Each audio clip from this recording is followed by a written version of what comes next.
¿Qué es en lo primero que piensas cuando escuchas Argentina? Para la gran mayoría, la respuesta sería Messi, fútbol, asado, batallas de rap, Bizarrap y posiblemente Milei. Es normal, esta línea de pensamiento es lo que se ha vuelto popular en internet. Sin embargo, si me preguntas a mí, aparte del tópico popular, pienso en crisis económica en un país de la TAM. Es algo que se ha vuelto en un común denominador desde hace décadas. Y Argentina no es la excepción. Argentina ha tenido crisis económicas casi que consecutivas, desde la década de los 80, con escasez y una terrible inflación en productos y servicios, a tiempos recientes donde en 2023 se registró un aumento en la inflación de más del 200% y un incremento en la pobreza del 40%. Lo peor es que, al revisar la historia, la estabilidad económica del país parece una montaña rusa, solo que con más bajadas que altas. Pero, ¿cómo llegamos aquí? ¿Las administraciones han sido nefastas en todos los casos? ¿Cómo pasó Argentina de ser un país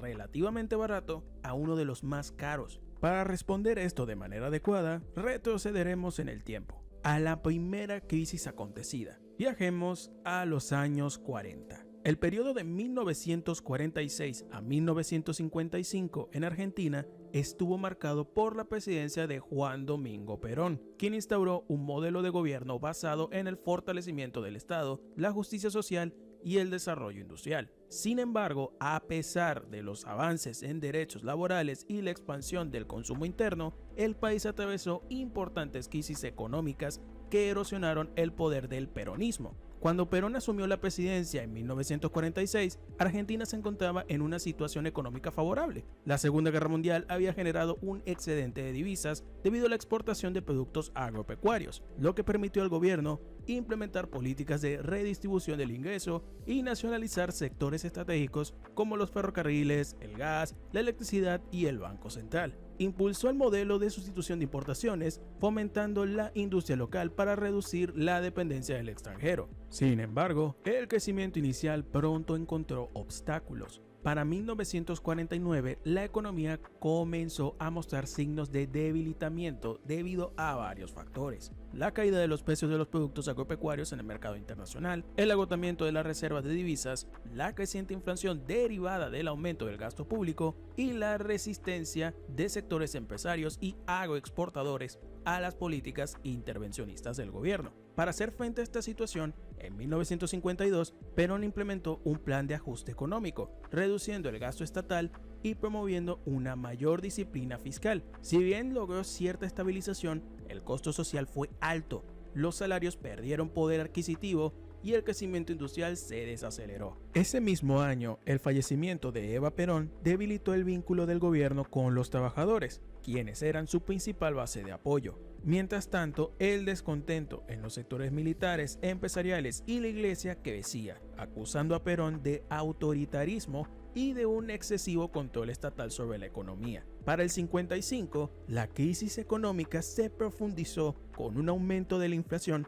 y la falta de inversión. La oposición, cada vez más organizada, encontró su punto de quiebre con la creciente tensión política. En septiembre de ese año, un golpe de estado derrocó a Perón, dando inicio a la autodenominada Revolución Libertadora, que proscribió al peronismo y revirtió muchas de sus políticas económicas y sociales. El golpe de estado de 1955 derrocó a Juan Domingo Perón, instaurando un gobierno militar liderado por el general Pedro Eugenio Aramburu. El peronismo fue proscrito. Su líder se exilió en Paraguay y luego en España, y el nuevo gobierno intentó desmantelar su legado. Se impusieron políticas económicas liberalizadoras, con la apertura de la economía al capital extranjero y la reducción del intervencionismo estatal. Sin embargo, la crisis económica no se resolvió y el malestar social creció, especialmente entre los trabajadores y sindicatos, que seguían fieles al peronismo. En 1958, Arturo Frondizi ganó las elecciones gracias a un acuerdo secreto con Perón,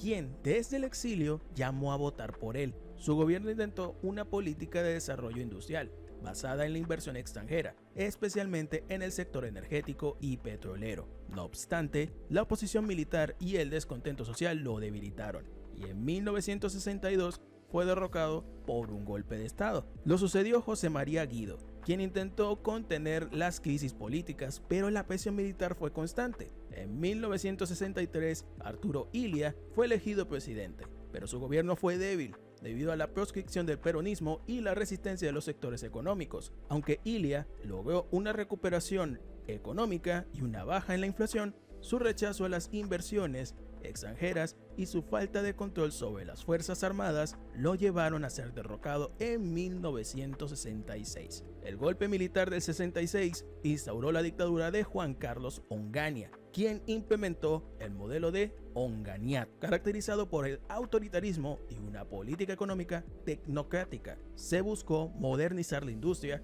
con el llamado modelo de acumulación diversificada, pero la falta de diálogo con los sindicatos y el creciente descontento estudiantil generaron conflictos. Uno de los momentos más significativos de la resistencia fue el Cordobazo de 1969, una protesta masiva de obreros y estudiantes en Córdoba, que dejó en evidencia la fragilidad del régimen. La crisis política llevó a la destitución de Onganía en 1970 y la dictadura pasó a manos de Roberto Livingston y luego de Alejandro Agustín Lanús. Ante la presión social, Lanús intentó una salida democrática y permitió elecciones en 1973, en las que triunfó el peronismo con Héctor Cámpora como presidente. Sin embargo, su gobierno duró solo 49 días y renunció para facilitar el regreso de Juan Domingo Perón, quien fue elegido presidente en septiembre de 1973 con su esposa Isabel Perón como vicepresidenta. El retorno de Perón no logró pacificar el país. La creciente violencia política entre facciones peronistas de derecha, conocida como AAA, y la izquierda armada, los montoneros o ERP, sumió a Argentina en una espiral de caos. Perón falleció en 1974, dejando a Isabel Perón en el poder, quien carece de liderazgo y fue desbordada por la crisis económica y la violencia. En 1975, la situación económica se agravó con el Rodrigazo, un brutal ajuste económico que disparó la inflación y generó un fuerte malestar social. Finalmente, en marzo de 1976, un nuevo golpe de estado derrocó a Isabel Perón, dando inicio a la última dictadura militar, la cual llevaría a Argentina a uno de los periodos más oscuros de su historia. El periodo de la dictadura militar en Argentina de 1976 a 1983, conocida como el proceso de reorganización nacional, fue uno de los más oscuros de la historia del país. El golpe de estado del 24 de marzo de 1976 derrocó a Isabel Perón e instauró un régimen militar que implementó una feroz represión política, al tiempo que impulsó un modelo económico liberal que llevó al país a una grave crisis. La dictadura, encabezada inicialmente por Jorge Rafael Videla, se justificó con el argumento de eliminar la subversión y restaurar el orden.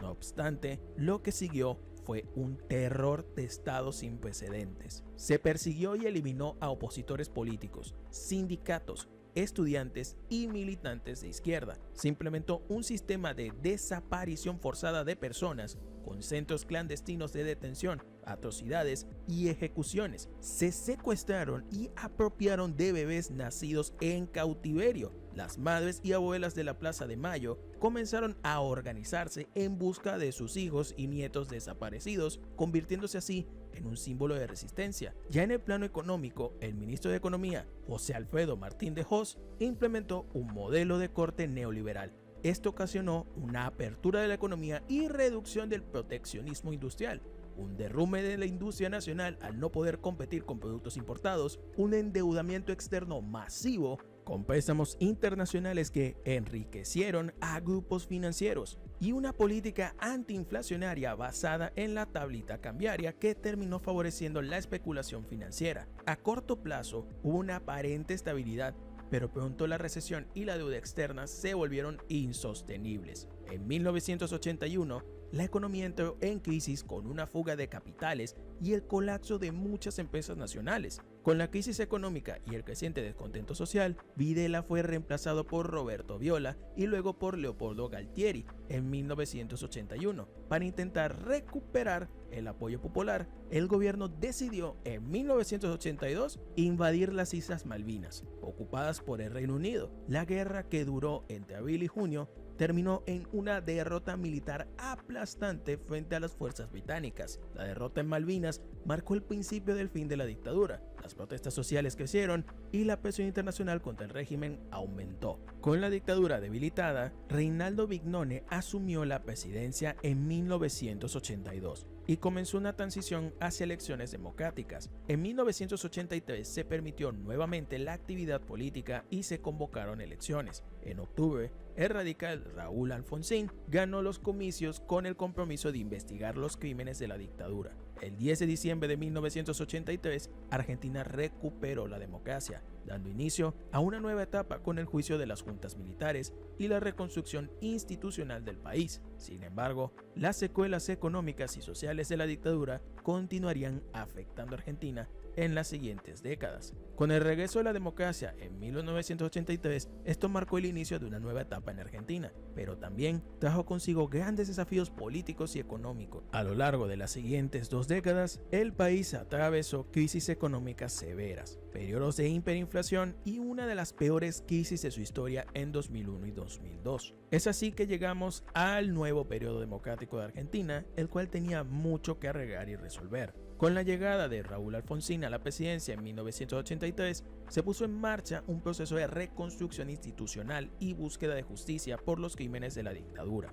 Su gobierno llevó adelante el juicio de las juntas militares, un hecho histórico en América Latina. Sin embargo, la situación económica era crítica debido a la deuda externa heredada de la dictadura, el déficit fiscal y la falta de confianza en la moneda nacional. Para frenar la inflación, en el 85 se implementó un plan austral que reemplazó el peso argentino por el austral y aplicó controles de precios y gasto público. Inicialmente tuvo éxito en reducir la inflación, pero hacia 1988 la crisis volvió con fuerza. La inflación se disparó y en 1989 Argentina entró en hiperinflación, con aumento de precios que superaban el 3000% anual. El caos económico llevó a protestas, saqueos y la renuncia anticipada de Alfonsín, quien entregó el poder antes de tiempo al presidente electo Carlos Menem. Y es así que entramos al tan llamado menemismo. Carlos Menem asumió la presidencia en 1989 en un contexto de hiperinflación y crisis social. Su gobierno implementó una serie de reformas neoliberales impulsadas por su ministro de Economía, Domingo Cavallo, las cuales se sacaron estas 3. La primera fue la convertibilidad en 1991, donde se fijó la paridad de peso a igual a $1, eliminando así la inflación. Lo segundo fue la privatización masiva de empresas estatales, como la YPF, Aerolíneas Argentinas, ferrocarriles, entre otros. Y por último, la apertura de la economía con desregularización y flexibilización laboral. Al principio, la convertibilidad trajo estabilidad y crecimiento económico, pero a largo plazo generó endeudamiento, pérdida de competitividad y desindustrialización. Hacia 1998, Argentina entró en recesión debido a la caída de la inversión y la pérdida de confianza en la economía. Este estancamiento económico se profundizó en los años siguientes, dando paso a la que sería la peor crisis económica de la historia de Argentina. Y me refiero a la crisis de los años 2001 a 2002. A finales del 2001, Argentina se vio envuelta en la peor crisis económica de su historia reciente. La situación financiera del país era crítica y el entonces presidente Fernando de la Rúa implementó una medida drástica. Restringió el retiro de efectivo en los bancos a un máximo de 250 pesos por semana. Esta medida, conocida popularmente como el corralito bancario, tenía el objetivo de evitar una fuga masiva de dinero y estabilizar la economía. Sin embargo, ¿qué llevó a Argentina a este punto? ¿Cuáles fueron las causas que forzaron al gobierno a tomar una decisión tan extrema? Para entender mejor esto, es necesario remontarse unas décadas atrás. Durante la segunda mitad del siglo XX, como pudimos ver, el Estado argentino incrementó constantemente el gasto público, financiando a través de la emisión de deuda.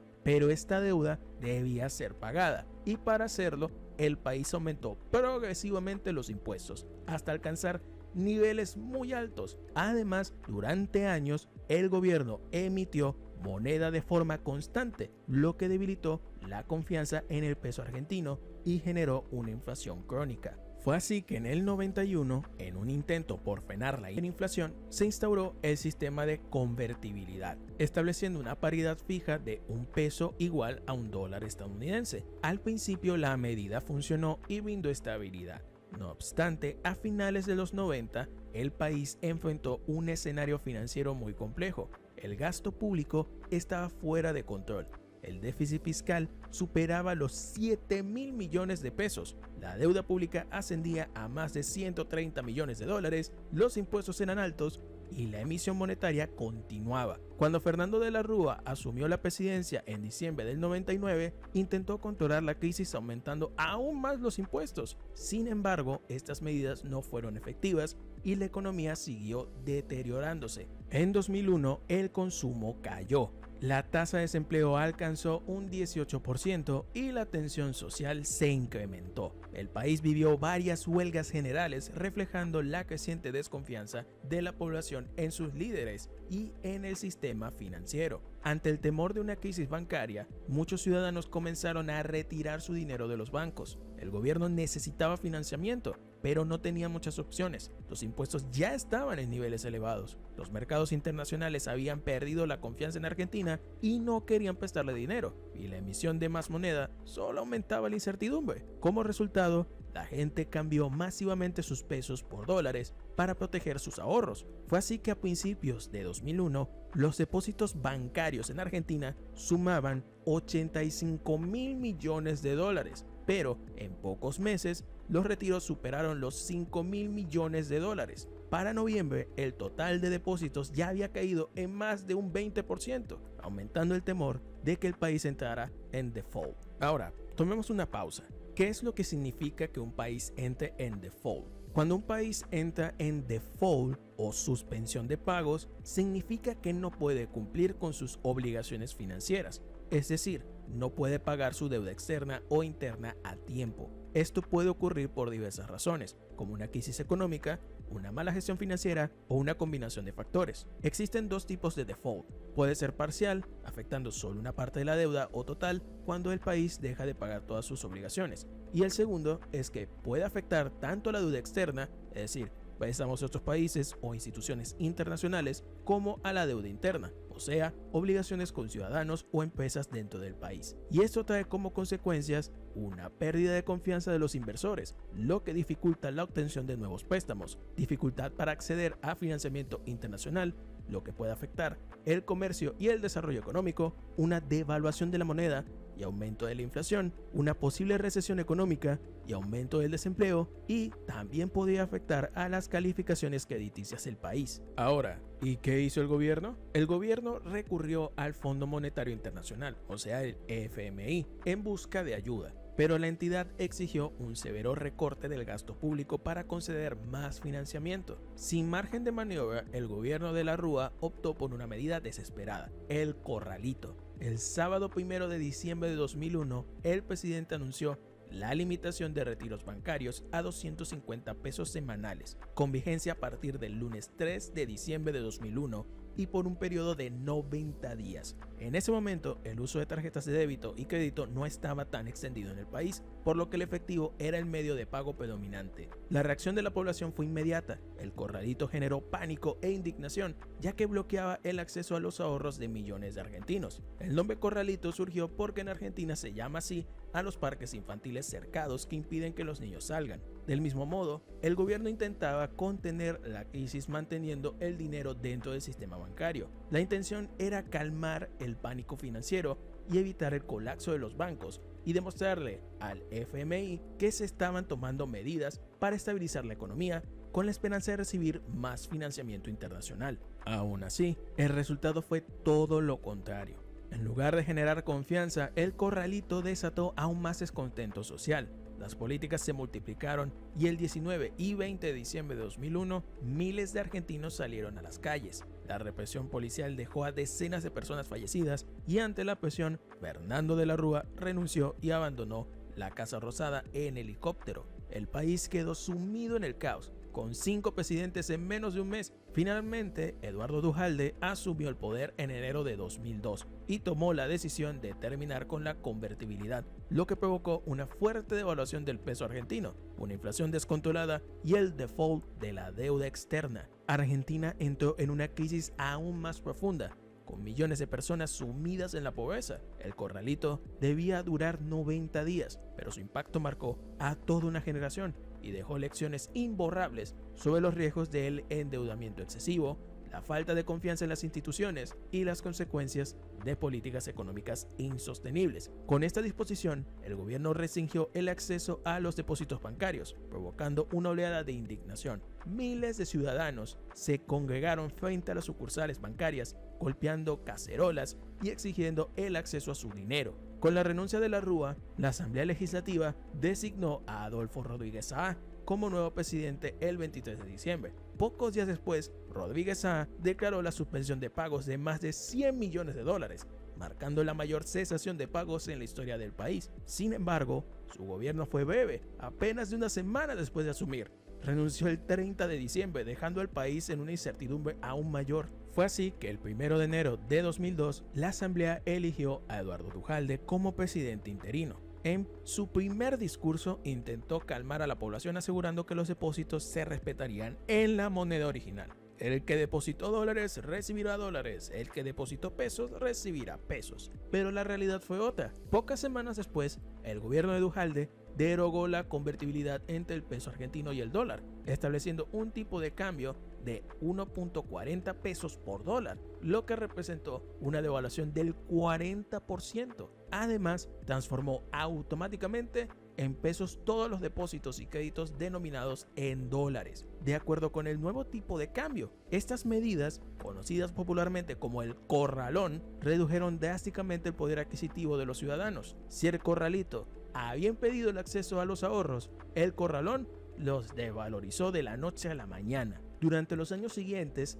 el gobierno argentino intentó compensar a los ciudadanos entregando bonos por un aproximado de 19.000 millones de dólares. Sin embargo, esta cifra distaba mucho de los 60 millones de dólares que se estima que se perdieron entre depósitos retenidos y devaluados. Mientras tanto, el peso argentino continuó su caída. Pasó de estar en paridad con el dólar a valer poco más de 30 centavos en los meses siguientes. La desconfianza en el sistema financiero y en los políticos estaba en su punto más bajo. La crisis generada por la falta de liquidez paralizó el comercio y el crédito, provocando una ola de desempleo que superó el 24% en 2002. El Producto Interno Bruto nominal en dólares cayó más de un 60%, en gran parte debido a la fuerte depreciación del peso. A lo largo de los años, la economía argentina logró recuperarse parcialmente, pero las secuelas del corralito y el corralón aún se sienten. La deuda del país sigue siendo elevada, representando casi el 100% del Producto Interno Bruto. La inflación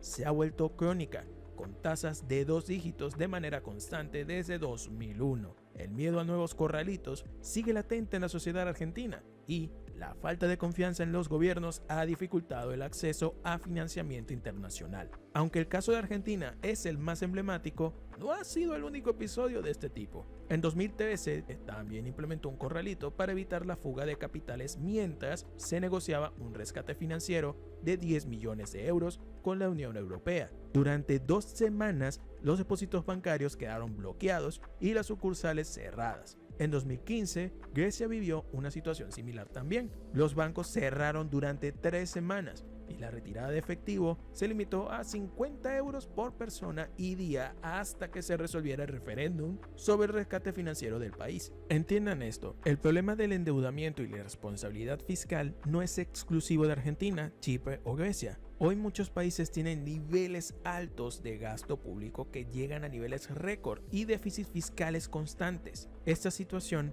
los obliga a endeudarse cada vez más, generando un círculo vicioso difícil de romper. Aunque no siempre se traducen en corralitos, estas crisis financieras pueden ralentizar la economía durante décadas, afectando gravemente a la población. En definitiva, el corralito argentino fue una de las crisis económicas más profundas de la historia reciente, con efectos devastadores para el país y su población. A día de hoy, la incertidumbre económica y el miedo a nuevas restricciones financieras siguen presentes en la sociedad, dejando claro que las lecciones del pasado aún no han sido completamente aprendidas. Ahora sí, después de todo esto que vimos, llegamos a la era del kirchnerismo, uno de los mandatos más polémicos en la historia del país, con los mayores casos de corrupción que jamás ha visto. Hace años, pocos imaginaban que Néstor Kirchner podía ser un candidato competitivo. Apenas tenía un 2% en las encuestas y se movía con un grupo reducido de dirigentes de segunda y tercera línea. Sin embargo, su ímpetu y determinación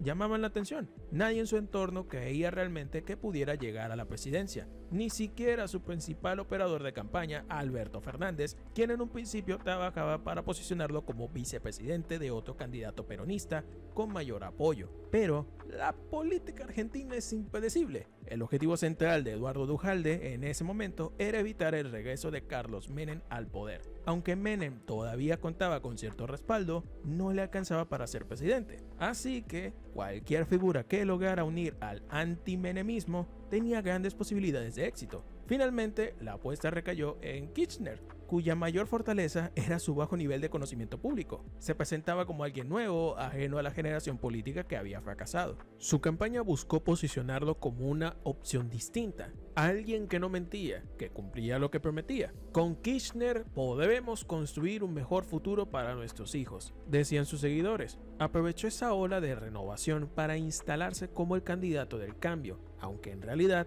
había sido un actor clave dentro del aparato político del peronismo, con vínculos tanto del menemismo como con el duhaldismo en la década de los 90. Cuando llegó la elección, Menem obtuvo más votos en la primera vuelta, pero al ver que en un boletaje sería ampliamente derrotado, decidió retirarse de la contienda. Esto dejó a Kirchner como el presidente con menor caudal de votos en la historia de Argentina. Desde el primer día, Kirchner asumió con un fuerte mensaje de transformación. Fue un periodo de vértigo, con una rápida consolidación de su gobierno y su estilo de liderazgo. Aunque tenía una idea clara de construir poder, lo hizo a un ritmo acelerado, inclinándose cada vez más hacia una postura extrema. A diferencia de Cristina Fernández, Kirchner era menos ideológico y más pragmático, aunque con una autoridad férrea desde el primer momento. Uno de los pilares de su gobierno fue la continuidad de las políticas económicas iniciadas por Duhalde. Para ello, decidió mantener a Roberto Lavagna como ministro de Economía, quien había sido clave en la salida de la crisis de 2001. La estrategia económica del kirchnerismo solo puede entenderse en relación con el ajuste previo implementado por Duhalde, lo que permitió a Kirchner arrancar su gestión con una estructura industrial fortalecida y un contexto internacional favorable. En sus primeros años, Kirchner logró generar un alto nivel de consenso, articulando con el resto del peronismo y siguiendo muchas de las directrices económicas de Lavagna. Fue la época de superávits gemelos, tanto fiscal como comercial. Sin embargo, con el tiempo, mostró su verdadera naturaleza. Kirchner no quería ser un superministro, quería ser él mismo el ministro de Economía. Esta dinámica de poder se rompió definitivamente en 2005, marcando un punto de inflexión en su gobierno y en la historia del kirchnerismo. El año en cuestión marcó un punto de inflexión en la gestión de Néstor Kirchner, caracterizado por tensiones en el manejo económico. Él buscaba un enfoque más flexible con el gasto público, algo con lo que su esposa Cristina Fernández de Kirchner no siempre estaba de acuerdo. Kirchner no quería delegar la conducción del Banco Central y prefería mantener el control absoluto de las decisiones económicas. Uno de los momentos más simbólicos de su gestión fue la decisión de utilizar las reservas de libre disponibilidad para cancelar la deuda con el Fondo Monetario Internacional. Aunque en términos económicos la deuda podría haberse refinanciado con tasas bajas, la decisión de pagarla directamente con reservas resultó más costosa. Aún así, Kirchner veía ese movimiento como un gesto político más que financiero. Era conocido por su meticuloso control de los números de la economía. Siempre llevaba una libreta donde anotaba el estado financiero del país, registrando cuánto gastaba el Estado y cuánto ingresaba. Su prioridad era mantener un superávit fiscal, es decir, gastar menos de lo que se recaudaba, y un superávit comercial, asegurándose de que el país exportara más de lo que importaba. Estos principios fueron clave en su modelo económico, impulsado además por un contexto internacional favorable con los altos precios de los commodities. Desde el inicio de su mandato, Kirchner asumió la defensa de los derechos humanos como una bandera central de su gobierno. Uno de los primeros y más recordados actos fue la orden de retirar el cuadro del dictador Jorge Rafael Videla del colegio militar, así como la decisión de quitarle a la Armada el control de la Escuela Mecánica de la Armada, que había sido centro de detención y tortura durante la dictadura.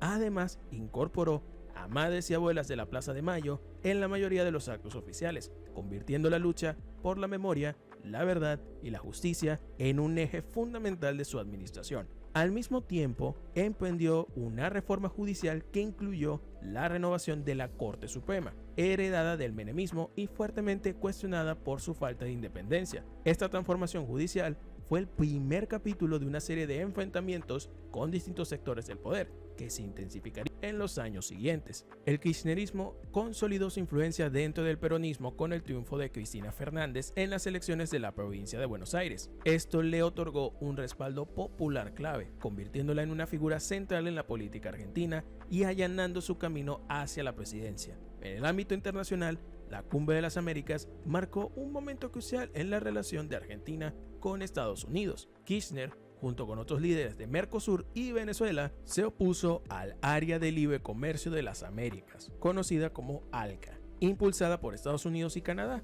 Su postura desafiante dejó una huella en la política exterior del país y condicionó su relación con Washington en las décadas siguientes. Mientras tanto, en el plano interno, la inflación comenzaba a generar preocupación. En un intento por contenerla, el gobierno intervino el Instituto Nacional de Estadística y Censos, el INDEC. La directora del área de precios, Graciela Bebak, fue desplazada y reemplazada por Beatriz Paglieri, quien respondía directamente a Guillermo Moreno, secretario del Comercio Interior. Moreno implementó controles sobre los empresarios para regular los precios, pero al ver que no podía frenarlos, optó por intervenir el INDEC y manipular los datos oficiales de inflación. Esto generó un conflicto con los trabajadores del organismo, quienes denunciaron la manipulación de las estadísticas públicas. La alteración de los datos inflacionarios tenía, además, un objetivo financiero. Había bonos atados a la inflación y, con los índices oficiales controlados, el gobierno podía evitar pagar sumas más altas a los bonistas. Esta estrategia generó una crisis de credibilidad en las cifras oficiales que arrastraría por años. El gobierno utilizó la intervención del INDEC como una herramienta política. Se empleó el término irónico de batata entries para referirse a las data entries que manipulaba las estadísticas oficiales. Este episodio marcó el inicio del desprecio del kirchnerismo por las instituciones, siendo el INDEC el primer organismo de prestigio en América Latina que sufrió una desarticulación sistemática. La violencia política dentro de la entidad quedó en evidencia con la persecución de técnicos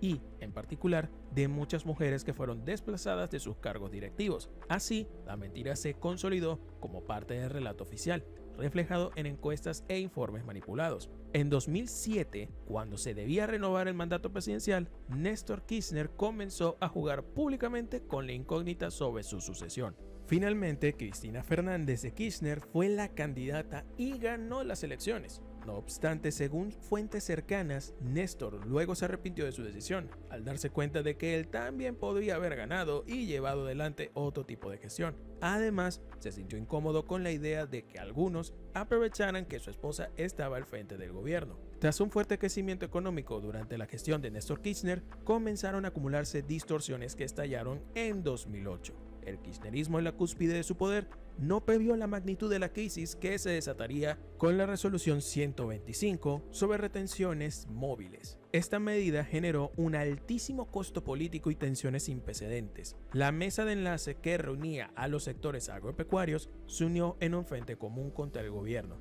logrando algo impensado: alinear a pequeños productores y grandes hacendados en un mismo bando. A partir de ese momento, el campo dejó atrás divisiones y adoptó una postura unificada. Vienen por nosotros y nosotros somos la economía argentina. Uno de los momentos más icónicos de esta confrontación fue la imagen de Alfredo de Angeli siendo arrastrado por gendarmes en un piquete. Su figura, con su rostro rústico y un diente ausente, contrastaba con la idea del enemigo poderoso que el kirchnerismo retrataba en sus discursos. La protesta se convirtió en una rebelión abierta contra el gobierno que, meses antes, había sido reelegido con menos del 50% de los votos. Esta crisis expuso al oficialismo como nunca antes, al punto de que tanto Cristina como Néstor Kirchner estuvieron cerca de renunciar, algo que jamás habían considerado seriamente en otro momento. El conflicto reforzó el núcleo duro del kirchnerismo y marcó el inicio de lo que con el tiempo se conocería como la grieta, una división profunda en la sociedad argentina. Mientras el gobierno intentaba sostenerse, Néstor Kirchner decidió movilizarse a la Plaza de Mayo para enfrentar las protestas. Fue un acto de desafío que lo exigió físicamente más de lo que había deseado. Finalmente el desenlace llegó con la votación en el Senado. Julio Cobos, entonces vicepresidente, emitió su famoso "mi voto no es positivo", que selló la derrota del gobierno. Para el kirchnerismo, el golpe fue doble: la caída de la resolución 125 y los efectos locales de la crisis económica internacional. En 2009, Néstor Kirchner se presentó como candidato en la provincia de Buenos Aires, pero sufrió una derrota dolorosa. Aunque perdió por apenas un par de puntos, muchos vieron en ese resultado el fin del kirchnerismo. Sin embargo, en lugar de hundirse, el oficialismo inició una reconversión estratégica. El gobierno adoptó una actividad frenética, promoviendo leyes simbólicas que cimentaron su identidad política: la asignación universal por hijo, la movilidad jubilatoria, la ley de medios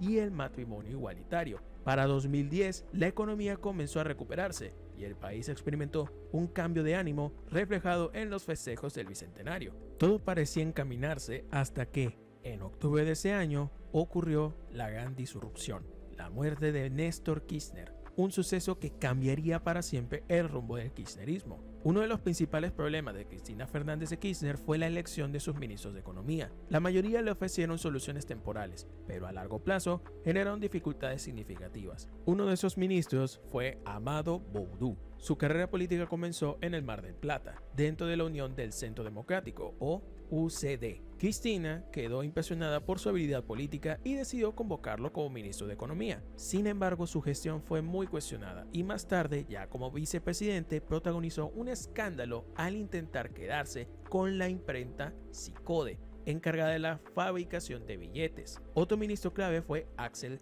Kicillof, quien llamó la atención de Cristina por sus críticas al poder desde la Universidad de Buenos Aires. Kicillof se presentaba como un economista neo-keynesiano, defensor de un Estado fuerte e interventor. Su figura atrajo a los jóvenes militantes, especialmente de La Cámpora, pero al mismo tiempo generó distanciamiento con el sector empresarial. Cristina, aunque decía no identificarse con los empresarios, siempre disfrutó sentirse parte de ese círculo. El 27 de octubre de 2010, el país quedó en shock con la muerte de Néstor Kirchner. La noticia se conoció en la mañana de un día feriado, cuando se realizaba el censo nacional. La periodista Mariela Arias, desde Santa Cruz, fue una de las primeras en reportar que algo grave había ocurrido. La confirmación del fallecimiento de Néstor generó un impacto inmediato en la política argentina. Desde ese día, comenzó un debate soterrado sobre el futuro del kirchnerismo. ¿Cómo asumiría Cristina el liderazgo del gobierno y del peronismo?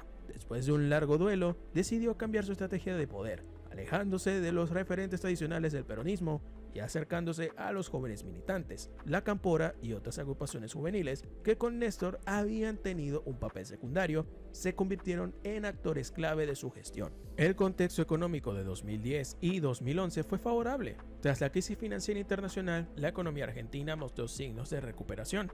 Esto llevó a Cristina a obtener una victoria contundente en las elecciones de 2011, con el 54% de los votos, un resultado histórico para el kirchnerismo. Pero el panorama cambió en 2013. 2 años después de su triunfo electoral, el peronismo se fracturó con la aparición de una nueva figura, Sergio Massa. Joven, ambicioso y decidido a disputar el liderazgo, Massa desafió a Cristina en las elecciones legislativas de ese año. La derrota en la provincia de Buenos Aires, con Martín Insaurralde como candidato oficialista, fue un golpe inesperado. Desde ese momento, la prioridad de Cristina fue para Massa dentro del peronismo y evitar que consolidara su poder. Sin embargo, la división interna del kirchnerismo facilitó la victoria de Mauricio Macri en 2015, quien unificó a todo el sector opositor. Paradójicamente, en 2019 fue el encarcelamiento con Massa lo que permitió el regreso del kirchnerismo al poder.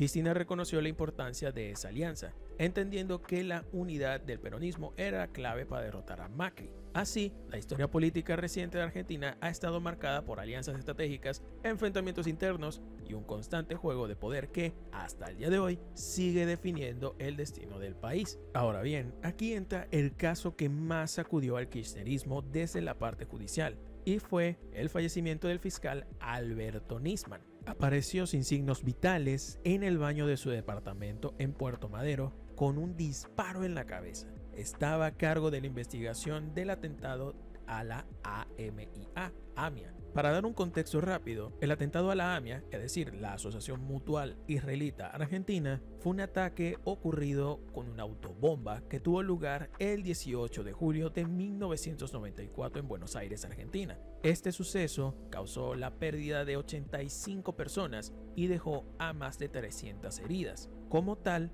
la investigación del atentado estuvo plagada de irregularidades y controversias, y se plantearon acusaciones de encubrimientos y obstrucción de la justicia. Como tal, hasta el día de hoy se cumplen aproximadamente unos 31 años del atentado y la causa sigue todavía en la mesa de la Corte Suprema, pero todavía no se ha hecho nada. Entonces, este fiscal estaba a cargo de esta investigación, él la retomó. La cuestión es que aproximadamente a las 2:30 o 3 de la mañana, su cuerpo fue encontrado en su departamento. A esa hora, la presidenta de la República fue informada de lo ocurrido. Dice, sale sangre por debajo de la puerta y se ve un dedo, relataron los primeros testigos. El juez se negó a entrar hasta que no llegara la fiscalía. Nisman no sufrió de un accidente o que haya querido quitarse la vida. A Nisman simplemente lo desvivieron. Su pérdida fue un magnicidio de proporciones desconocidas. Desde el inicio, los medios y la sociedad pusieron en duda la versión oficial.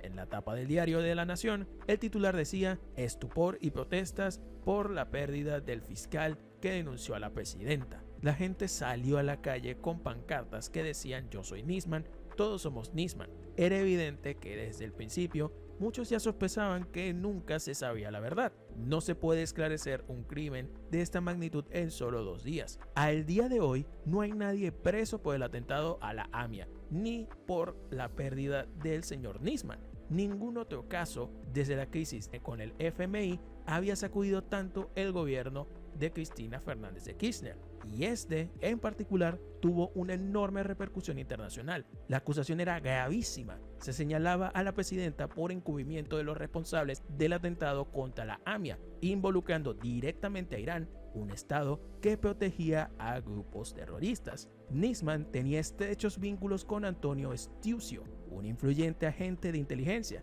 Desde el inicio, su pérdida se asoció tanto a la investigación del atentado a la AMIA como a los servicios de inteligencia. Nisman siempre estuvo relacionado con ese sector, con 24 años de experiencia en él. Cuando Cristina Kirchner firmó un acuerdo con Irán, rompió la relación secreta que había mantenido con Stiusio. Esto obligó a Stiusio a huir de Argentina, ya que su doble juego se volvió insostenible. Desde entonces la relación entre Cristina y Estados Unidos nunca volvió a ser la misma. Actualmente la causa sigue congelada. Normalmente, después de un procesamiento confirmado, el caso se eleva a juicio. Pero, ¿cómo llevar a juicio un ataque como este si no se sabe quién es, quién lo cometió, ni cómo entró o salió del apartamento de Nisman? Por ahora, el único acusado es Diego Lagomarsino, señalado como la persona que le proporcionó el arma al supuesto perpetrador. Sin embargo, aún no se ha determinado quién fue el autor material del crimen.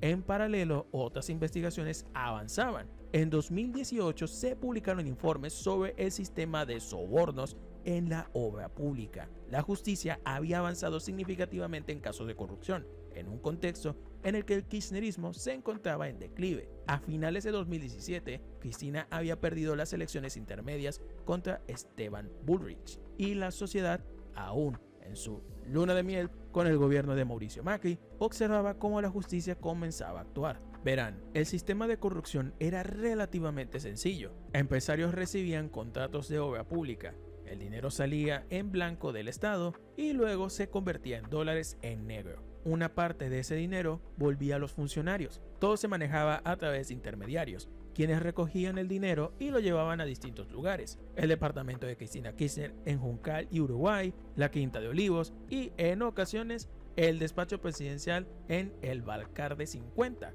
Este mecanismo fue expuesto por los mismos protagonistas, exfuncionarios y empresarios arrepentidos. La dinámica era clara: yo te doy el contrato, pero a cambio me entregas una parte negra. El dinero se transportaba en autos hasta que un chofer decidió empezar a anotarlo todo. Fue así que finalmente todo salió a la luz cuando el licenciado Barata se reunió con Santiago Duey y Carlos Mundín. Barata llevaba en su bolso $350.000 cuando ingresaron al lugar. Por otro lado, Cristina Fernández de Kirchner sorprendió al panorama político el 19 de mayo de 2019 al anunciar que Alberto Fernández encabezaría la fórmula presidencial, mientras ella se postularía como vicepresidenta. Este anuncio marcó un giro inesperado, ya que ambos se habían distanciado durante 10 años, pero lograron reconciliarse tras un encuentro en el Instituto Patria. En ese contexto, Alberto Fernández le sugirió a Cristina que escribiera un libro en defensa propia ante las acusaciones de corrupción en su contra.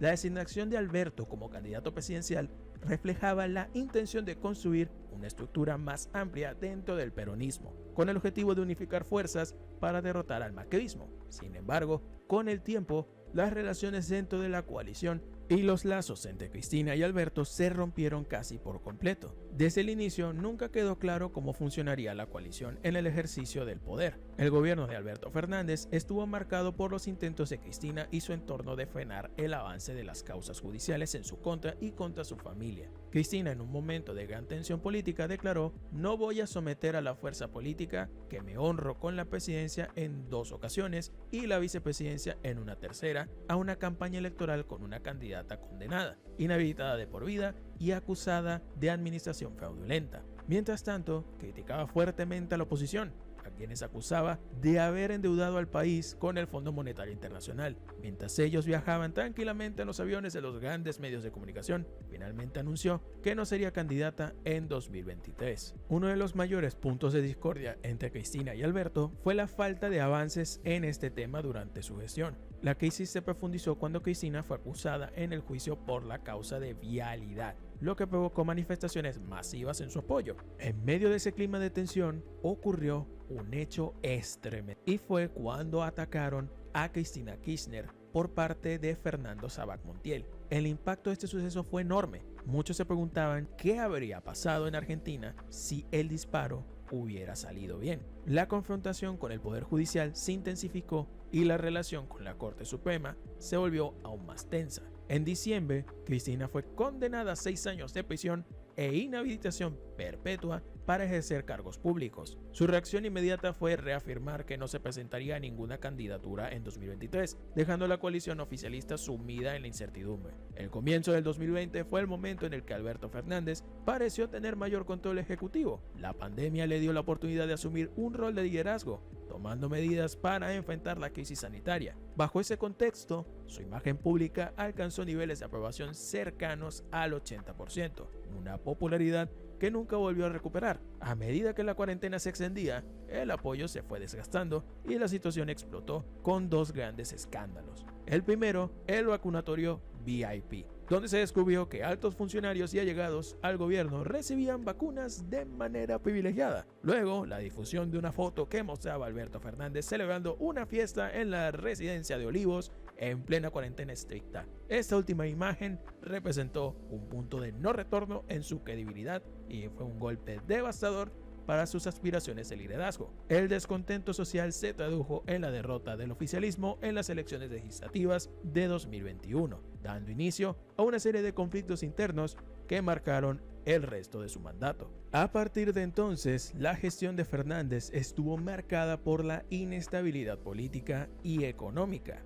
La falta de coordinación dentro del gobierno impactó en todas las áreas y dejó pocos logros que recordar. Mientras tanto, la crisis económica se agudizó con una inflación descontrolada, una caída de las reservas del Banco Central y una recesión progresiva que afectó la actividad económica. Ya en el presente, Cristina Fernández de Kirchner respalda las políticas de Milei, bueno, más o menos, y también de Massa, quien paradójicamente ha adoptado medidas que van en contra de las posturas históricas del kirchnerismo, el cual Massa ha intentado estabilizar la economía con un acuerdo con el FMI buscando reducir el déficit fiscal a través de ajustes en las jubilaciones y los salarios del sector público. Sin embargo, esto ha generado contradicciones en el discurso oficialista, ya que Cristina ha criticado duramente en el pasado este tipo de medidas. Hoy, la única explicación que encuentra para justificar esta situación es afirmar que este no es su gobierno. Y así ha sido incluso hasta el día de hoy. Dejando ya más de lado, en 2023 Argentina hizo un cambio. Es en este punto que nos transportamos a la actualidad, el mandato de Javier Milei. En 2023, Milei, un recién llegado a la gran política, fue elegido presidente de Argentina. Autodenominado anarcocapitalista, considera al Estado como una organización criminal y a los impuestos como un robo. Su apuesta es por un mercado completamente libre y autorregulado. Su plan económico es claro: aplicar un shock financiero y recortar el gasto público y reducir el Estado al mínimo. Los efectos de su gobierno se han sentido rápidamente. Ministerios enteros han sido eliminados, como el de la ciencia y tecnología y el del trabajo y seguridad social. Su lema, ¡Viva la libertad!, y la última palabra no la puedo mencionar porque YouTube, resuena entre sus seguidores, pero también ha polarizado profundamente a la sociedad. Mientras algunos creen que primero debe haber crecimiento económico para garantizar la libertad, otros cuestionan el costo de sus medidas. Cuando Milei asumió la presidencia, la inflación superaba el 200% anual. A pesar de las medidas de austeridad, Milei sigue contando con su amplio respaldo. Más del 50% de los votantes de Buenos Aires lo eligieron para acabar con un estado que consideraban excesivo y derrochador. Buenos Aires refleja las tensiones de la nueva Argentina. Según el Banco Mundial, la desigualdad ha crecido desde la llegada de Milei al poder, posicionando al país como el cuarto con mayor desigualdad de ingresos en el mundo, solo detrás de Sudáfrica, Brasil, Colombia y por supuesto Venezuela. La pobreza se ha disparado, superando el 40% de la población. Los despidos masivos en el sector público y el recorte de programas sociales han golpeado con fuerza a los más vulnerables. Las ollas populares, que antes recibían apoyo estatal, ahora dependen únicamente de donaciones. Desde finales de 2023, los precios de los alimentos se han duplicado y la crisis golpea con más fuerza a quienes menos tienen. Las iglesias han asumido un rol clave en la asistencia social, llevando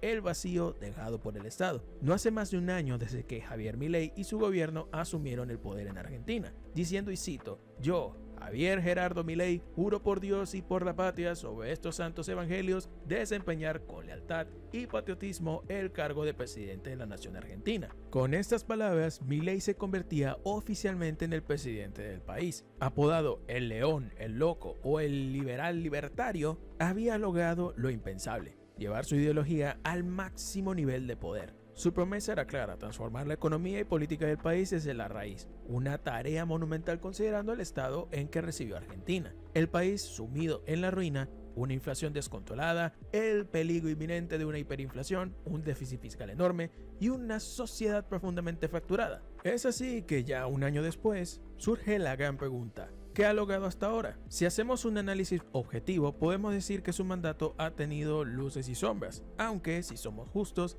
las luces parecen superar a las sombras. Un claro ejemplo es el cambio en la percepción de los propios argentinos sobre su futuro. Para entender esto, veamos un contraste interesante. En agosto de 2022, una encuesta reveló que casi 8 de cada 10 jóvenes argentinos querían emigrar si tenían la oportunidad. En noviembre de 2024, una nueva investigación mostró que el 68% de la población ya no planea mudarse y el 74% recomienda a sus hijos estudiar y trabajar en Argentina. Esto no significa que todos los problemas económicos se hayan solucionado, ni que la vida diaria de los argentinos sea fácil. Sin embargo, algo ha cambiado. El optimismo ha regresado. Nos puede gustar más o menos el estilo de Milei, pero es innegable que una parte importante de la sociedad ha comenzado a ver una luz al final del túnel. Este cambio se refleja en el clima social. Por primera vez en muchos años, la mayoría de los argentinos cree que el país va por buen camino. Este primer año de gobierno ha sido un experimento sin precedentes, el primer gobierno abiertamente liberal libertario en el mundo.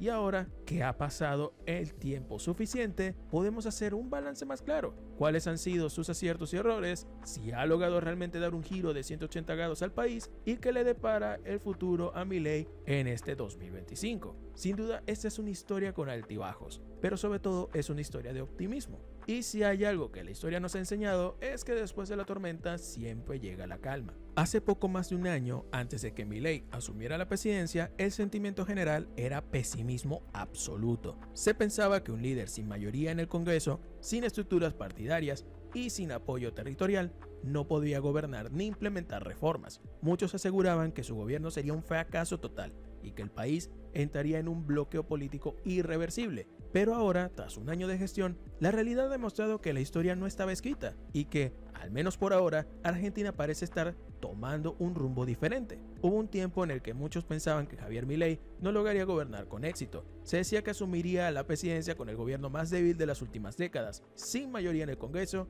y sin poder territorial. Incluso Mauricio Macri llegó a criticarlo duramente, afirmando que lideraba una agrupación inmadura y fácilmente infiltrable. Sin embargo, los libertarios no tardaron en demostrar que estaban dispuestos a luchar. Desde el principio implementaron estrategias para fortalecer su posición. Por un lado, permitieron que sus rivales de Juntos por el Cambio obtuvieran parte del gobierno, lo que les aseguró apoyo en el Congreso. Por otro lado, mostraron determinación desde el primer día en la Casa Rosada, dejando claro que venían a cambiarlo todo. Así fue como, en plenas vacaciones navideñas y a tan solo 10 días de asumir, Milei lanzó su plan de reformas con un decreto de necesidad y urgencia. En su anuncio aseguró que su objetivo era desmantelar el entramado jurídico e institucional que, según él, había llevado a la ruina al país. Con esta medida dejó claro que su gobierno iba en serio. La primera victoria llegó cuando los bloques no peronistas del Congreso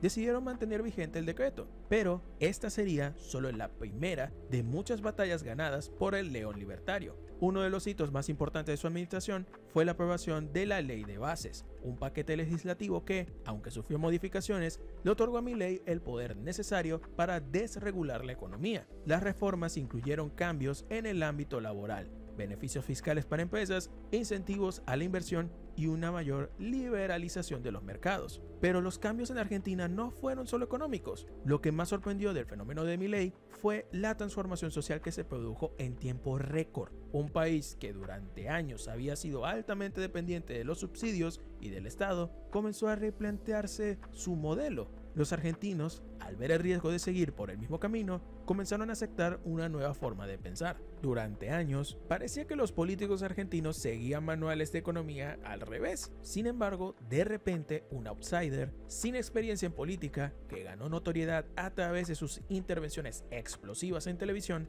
prometió una reestructuración total del sistema. Y, tras un año de gobierno, los libertarios ya presumen de algunos logros importantes. Uno de los principales fue el control de la inflación, considerada la madre de todas las batallas. Hace un año, Argentina se dirigía hacia una hiperinflación, pero con una drástica corrección de la política monetaria y fiscal, aplicando tanto la motosierra como la licuadora, porque sí, este señor se montó con una motosierra, no es broma, lograron frenar el alza de los precios. En 2024, la inflación se desaceleró hasta alcanzar niveles comparables con los de los años 90. Este cambio ha permitido que, por primera vez en mucho tiempo, los argentinos pasen las fiestas navideñas sin la angustia de no saber qué productos podrán comprar la semana siguiente debido a la volatilidad de los precios. Pero este no es el único avance significativo. Otro de los frentes clave ha sido el mercado cambiario. Desde que Milei asumió el poder, su objetivo ha sido normalizar el valor del dólar en Argentina. Aunque el control cambiario sigue en pie, el gobierno ha devaluado progresivamente el peso oficial,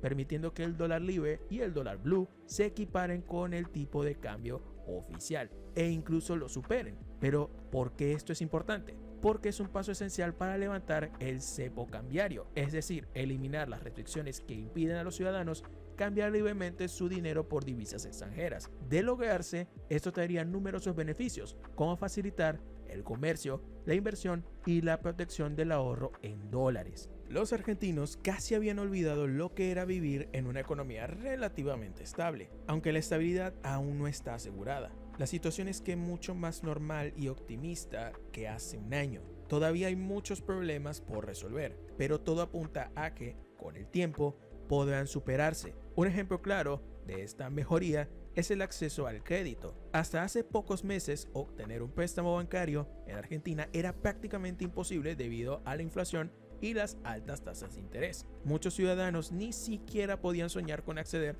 a una hipoteca para comprar una vivienda. No obstante, el panorama ha comenzado a cambiar. Actualmente ya se han registrado más de 250.000 solicitudes de crédito hipotecario y algunos bancos otorgan hasta 10 préstamos por día. Esto ha impulsado la recuperación del sector inmobiliario, especialmente en la compra de viviendas familiares. Miles de argentinos que antes se sentían atrapados en una crisis sin fin, ahora comienzan a ver la posibilidad real de tener su propio hogar. ¿Recuerda lo que mencioné al inicio del video sobre las perspectivas? Pues bien, el tema de la vivienda es un ejemplo perfecto para ilustrar el infierno económico que se vive en Argentina y que poco a poco está desapareciendo. Comprar una vivienda ya era una tarea difícil, casi imposible para muchos, pero lo que lo hacía aún más complicado era equiparla con lo básico para vivir. Durante años Argentina tuvo una gran cantidad de regulaciones y trabas burocráticas a la importación con el objetivo de proteger la industria local de la competencia extranjera. Esto resultaba en aranceles y normativas que encarecían los productos importados,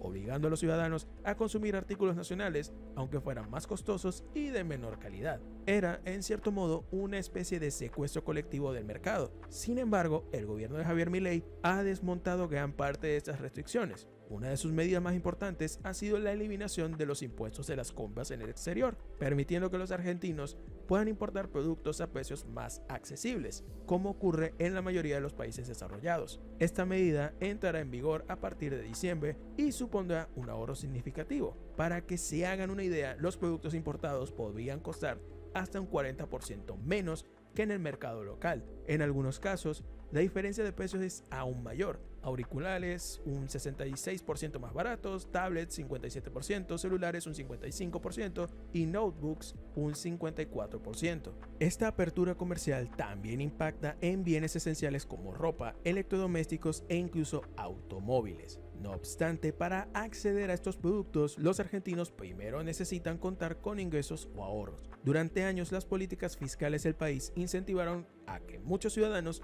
ocultaran su dinero del Estado para protegerlo de la inflación y la devaluación. Para revertir esta situación, el gobierno libertario implementó un programa de amnistía fiscal. La idea era que aquellos argentinos que tenían dinero en el exterior sin declarar lo repatriaran sin temor a represalias. En esencia, el mensaje del gobierno fue claro: traigan de vuelta el dinero que escondieron de la casta, nosotros garantizamos su protección. Y el resultado ha sido contundente. El blanqueo de capitales promovido por Milei ha generado un aumento récord en los depósitos privados en dólares, alcanzando niveles históricos. Como referencia, durante la gestión de Mauricio Macri se intentó algo similar, pero tardó 4 años en lograr el nivel que Milei ha alcanzado en apenas unos meses. La repatriación de capitales es una clara señal de confianza en el nuevo rumbo económico del país. Ahora, para muchos argentinos, tener una cuenta en dólares sin miedo, pensar en comprar una vivienda o elegir libremente qué computador usar son cosas que empiezan a dejar de ser una utopía. Pero el trabajo del gobierno no se ha limitado solo a la economía. El orden público ha sido otra de sus grandes prioridades. Una de las promesas de campaña de Javier Milei fue acabar con los piquetes, una forma de protesta que consistía en bloquear calles y avenidas con el objetivo de paralizar la actividad económica, afectando incluso a quienes no querían participar en huelgas. Entre 2022 y 2023, Argentina sufrió un promedio de casi 20 piquetes diarios, principalmente en la ciudad de Buenos Aires. En un país con un 50% de pobreza, esto generaba un caos constante. Para enfrentar esta situación, el Ministerio de Seguridad, encabezado por Patricia Bullrich, puso en marcha un plan para reducir estas manifestaciones.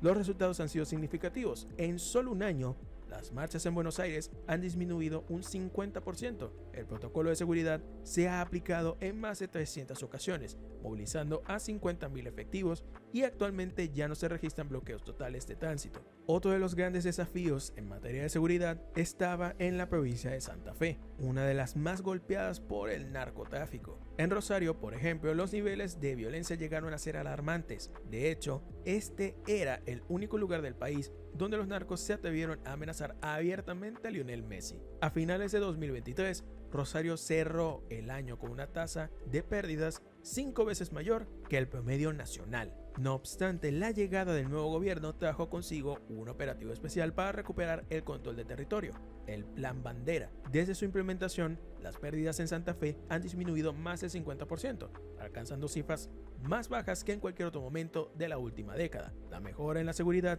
sumada a la estabilización de la economía, está marcando una diferencia notable en la vida de los argentinos. Así que, a pesar del estilo histriónico de Javier Milei, los resultados de su primer año de gobierno han sido bastante positivos. Por supuesto, esto no significa que sea un gobierno perfecto ni que esté exento de polémicas y errores. Como en todo, hay luces y sombras. Así que ahora surge una pregunta clave. ¿Cuáles son las incertidumbres respecto al futuro de esta revolución liberal impulsada por Javier Milei? No cabe duda de que el carácter explosivo de Milei ha tenido sus ventajas. Le ha permitido imponer su programa económico a pesar de la oposición. Su liderazgo es innegable. Pero cuando ese liderazgo se convierte en una especie de bomba atómica que arrasa con todo a su paso, la situación se vuelve más compleja. El primer año de su gobierno se ha caracterizado por una volatilidad, funcionarios que entran, salen o son despedidos con rapidez. Y es que para el presidente aceptar críticas o puntos de vista contrarios no parece ser su fuerte. En este contexto ha habido dos rupturas clave que han sacudido los cimientos de su movimiento. La libertad avanza. Podemos dividir a los miembros de su gobierno en dos grupos. Por un lado están los tecnócratas leales, altos funcionarios tradicionales enfocados en la eficiencia y los resultados sin caer en fanatismos ideológicos. Funcionan como una especie de guardia pretoriana que busca mantener la estabilidad del gobierno. Y por otro lado están los constructores de la épica libertaria, aquellos que se dedican a alimentar el mito de Milei, lo defienden en los medios y atacan sin piedad a cualquier opositor. Si hablamos de tecnócratas, un ejemplo es el ex canciller Diana Mondino, quien fue destituida abruptamente en octubre. La razón oficial fue una votación en la ONU donde Argentina apoyó una resolución contra el embargo de Estados Unidos a Cuba. Esto desató la ira de Milei, quien se ha esforzado en estrechar lazos con Estados Unidos, especialmente con el regreso de Donald Trump al poder. Sin embargo, la decisión de Mondino podría entenderse desde un punto de vista libertario. El libre comercio es un principio sagrado y un embargo contradice esa idea, ya que impide a empresarios y ciudadanos comerciar libremente con Cuba. En lugar de un debate interno o una advertencia, Milei optó por una reacción drástica. Sus palabras al respecto fueron contundentes. Estoy para echarlos a todos. Además, creo que son traidores a la patria. Estamos analizando el formato legal para expulsarlos y hacerles pagar por esto. Acusar de traición a la patria a un equipo simplemente por una diferencia de criterio en una votación internacional es una postura extrema.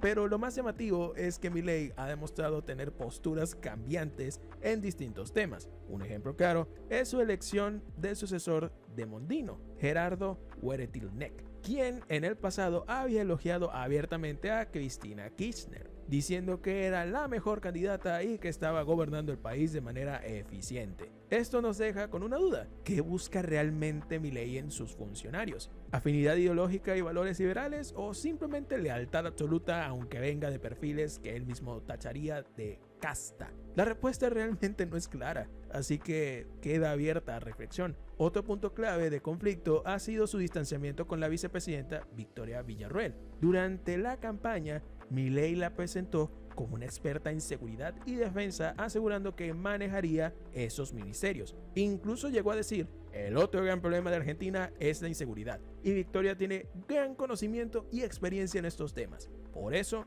nuestra fórmula presidencial es la mejor para enfrentar los dos principales problemas del país. Aún así, al llegar al poder, Milei entregó el Ministerio de Seguridad a Patricia Bullrich y el de Defensa a Luis Petri, dos políticos que fueron sus rivales en la primera vuelta presidencial. Esto generó tensiones con Villarruel, y debilitó la relación entre ambos. Milei justificó su distanciamiento diciendo que ella está más alineada con lo que él llama la casta política, mientras que él sigue enfrentándose a quienes considera parte del establishment. Todo aquel que no coincida con él o pueda hacerle sombra es visto como un enemigo. Esta visión de la política casi sectaria puede ser su mayor debilidad. A pesar de sus éxitos económicos y políticos, Milei tiene aún un largo camino por recorrer. Su mayor obstáculo no es la crisis argentina, sino él mismo y esos impulsos raros. Su administración ha creado una división marcada entre buenos y malos, una estrategia típica del populismo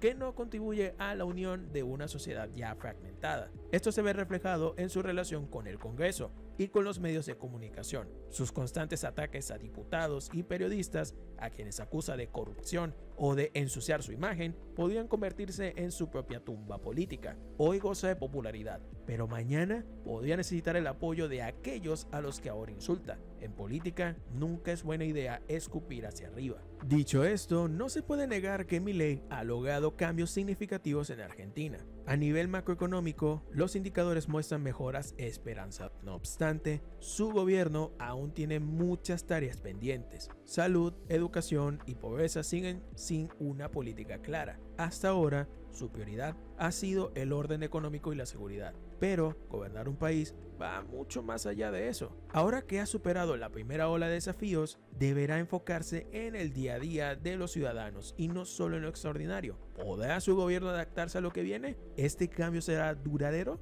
Solo el tiempo lo dirá. Ahora bien, queda una duda más. ¿Qué piensa la gente al respecto? Para responder a esto, usé la vieja confiable de este canal, Reddit, la red social de opinión pública detallada porque Twitter, o bueno, X, es muy caótico. El primer post se titula "La economía de Argentina sale de la recesión en un hito histórico para Javier Milei", a lo que un usuario respondió lo siguiente: "Parece que los números se están reportando realmente en trendingeconomics.com, lo cual es bueno porque durante un tiempo no lo estaban. Parece haber algunas anormalidades locas en la construcción y agricultura para el T3. Si esto es simplemente desregularización, es demasiado pronto para ver el recorte de esquinas y la seguridad de las personas que están detrás de esto. La construcción no coincide en absoluto con los permisos de vivienda. Todo lo demás está bastante en tendencia. Los ingresos fiscales tuvieron un aumento en el T2, lo que sugiere lo que he dicho antes. Esto tiene algún movimiento oligárquico detrás. Los ricos ya no están deshaciéndose inmediatamente de sus pesos para protestar contra el gobierno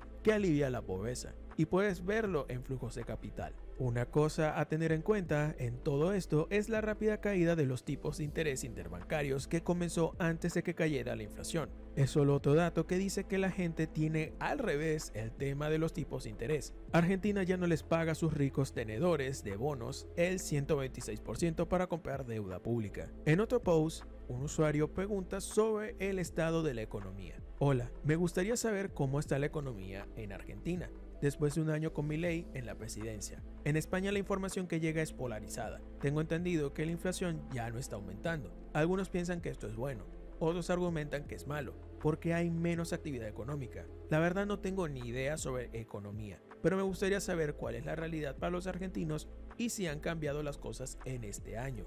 No solo económicamente, sino también en políticas del país o seguridad o lo que sea destacable. Esto dio varias respuestas, en la que destacó este comentario. Ustedes los extranjeros no tienen idea de lo que significa inflación de verdad. Piensan en términos de que todo cuesta más que el año pasado. Acá los precios se movían semana a semana o incluso 2 veces por semana. Los que trabajaban y recaudaban los fines de semana, el lunes lo encontraban con que perdieron el 30% porque aumentó todo o el dólar se fue a la bosta. Piénsalo en términos de que cobraste el sueldo de 2.000 euros a fin de mes y el lunes el perro te comió 600. Te puedes enojar y zapatear, pero al final del día igual perdiste dinero. Conseguir insumos para trabajar era casi imposible o te encontrabas con un "te lo encargo, pero no sé cuánto va a salir". Los empleados enojados porque el sueldo no les alcanzaba, pero el empleador no podía aumentar porque tenía que aumentar los precios y si lo hacía no vendía nada. Los gremios cerrando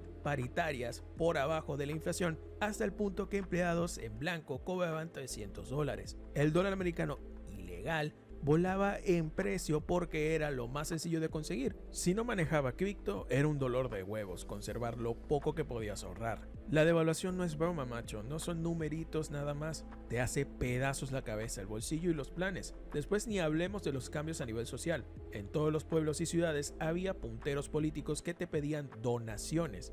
Imposible conseguir gente para trabajar porque era mala palabra. Paros constantes, tomas de terreno, cortes de calle casi todos los días, robo descarado desde la política e impunidad para los delincuentes. El que no vivió en Argentina no comprende la clase de mafia que se bajó del poder. Realmente estamos a un paso de ser Venezuela y me animo a decir que en caso de ganar Massa, hubiéramos visto un éxodo muy similar. Milei realmente salvó al país o por lo menos le dio años de vida. Ahora queda reconstruir tanto la economía como la sociedad. Me animo a decir que nos devolvió la esperanza. Al bajar un poco más en el post, encontré el comentario de otro usuario. La economía se está estabilizando. La inflación se redujo drásticamente, la pobreza también, la moneda y los salarios están ganando apreciación. El riesgo país bajó muchísimo. No todo es color de rosa, igual falta muchísimo por hacer. Milei también tiene una política importante de reducción del gasto público, y lo que ahora es la oposición, que fue oficialismo por más de 20 años, casi ininterrumpidos, excepto en 2015 y 2019, usaba el gasto público como cajas personales para su propio enriquecimiento,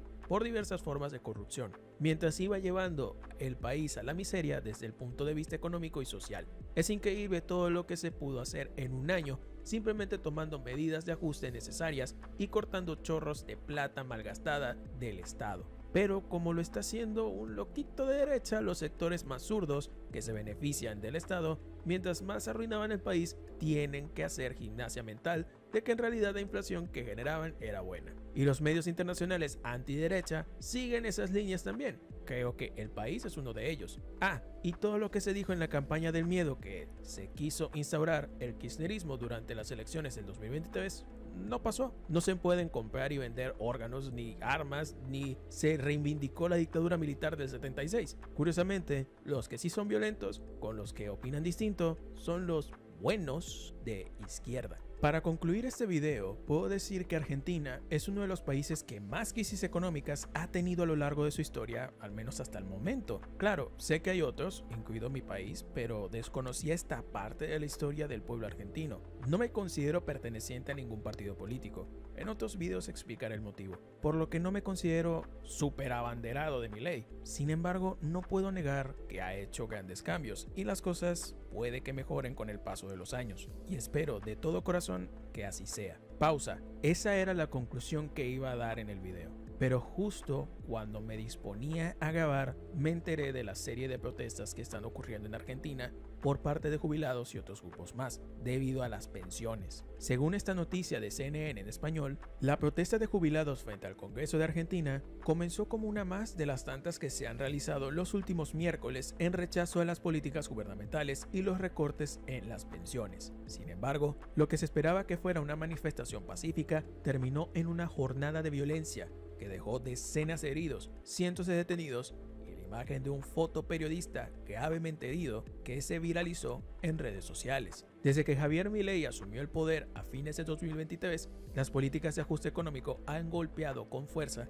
a los sectores más vulnerables y los jubilados han sido de los más afectados. El 63.5% de los pensionados percibe la jubilación mínima, apenas 279.121 pesos, lo que equivale a unos $257. A pesar de los bonos adicionales que el gobierno ha otorgado, la inflación, que cerró en 2024 con un 117.8%, ha hecho que su poder adquisitivo se reduzca drásticamente. Ante esta situación, las protestas han sido constantes y aunque en las semanas previas ya se habían registrado incidentes, la del miércoles marcó un punto de inflexión en el nivel de violencia. A la concentración de jubilados se sumaron grupos de hinchas de fútbol conocidos como Barra Bravas y militantes de distintas organizaciones políticas que decidieron apoyar la manifestación. Ante esta situación, el Ministerio de Seguridad había advertido previamente que se tomarían estrictas medidas para garantizar el orden y la seguridad pública, lo que dejó en claro que la respuesta respuesta policial sería contundente. Lo que comenzó con cánticos y reclamos pacíficos rápidamente se convirtió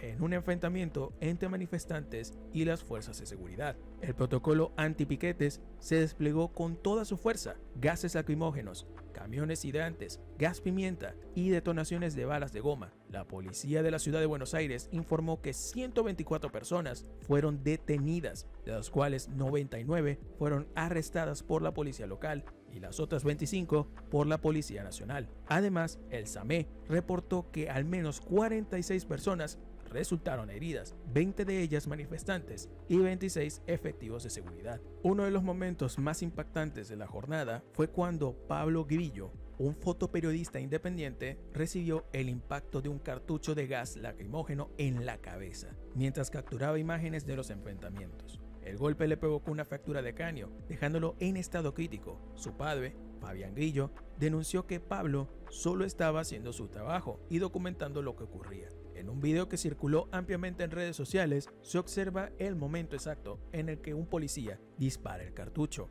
que rebota en el suelo antes de impactar contra su cabeza, haciéndolo desplomarse de inmediato. La ministra de Seguridad, Patricia Bullrich, no tardó en pronunciarse sobre lo sucedido, asegurando que Pablo Grillo era un militante kirchnerista y calificando a los detenidos como criminales. Sin embargo, su padre respondió a estas declaraciones diciendo que su hijo no solo era militante, sino también fotógrafo y que en ese momento estaba ejerciendo su labor de manera independiente. Somos una familia de militantes, lo decimos con orgullo, afirmó Fabián Grillo frente a los medios apostados en las afueras del hospital donde su hijo lucha por su vida. Otro video que se hizo viral mostró a un oficial disparando gas lacrimógeno directamente a una jubilada, quien, con un bastón en la mano, intentó defenderse antes de ser empujada al suelo por el policía. Además de los heridos y detenidos, hubo graves daños materiales, incluyendo un auto policial que fue volcado e incendiado en plena calle. Horas después de los enfrentamientos, la justicia ordenó la liberación de 114 de los detenidos,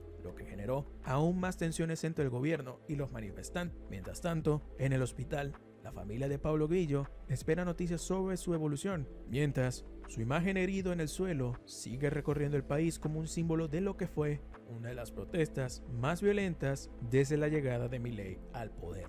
La verdad, quedé atónito al ver la noticia. No sé qué pensar. Durante todos estos minutos traté de condensar años de historia en un video, con la idea de explicar el estado económico actual y por qué muchos medios mostraban que hubo un avance. Era consciente de que había inconformidad y manifestaciones, pero como era algo que estaba en evolución y era pacífico hasta donde sabía, decidí dejarlo apartado y tocarlo en otro video. Solo puedo desearle mucha fuerza a los argentinos y que la situación mejore. Con esto cerraré el video. Normalmente cierro con preguntas, pero creo que solo haré una en esta ocasión. ¿Tú qué opinas al respecto? Deja lo que piensas en los comentarios. No olvides suscribirte para que no te pierdas de los nuevos videos.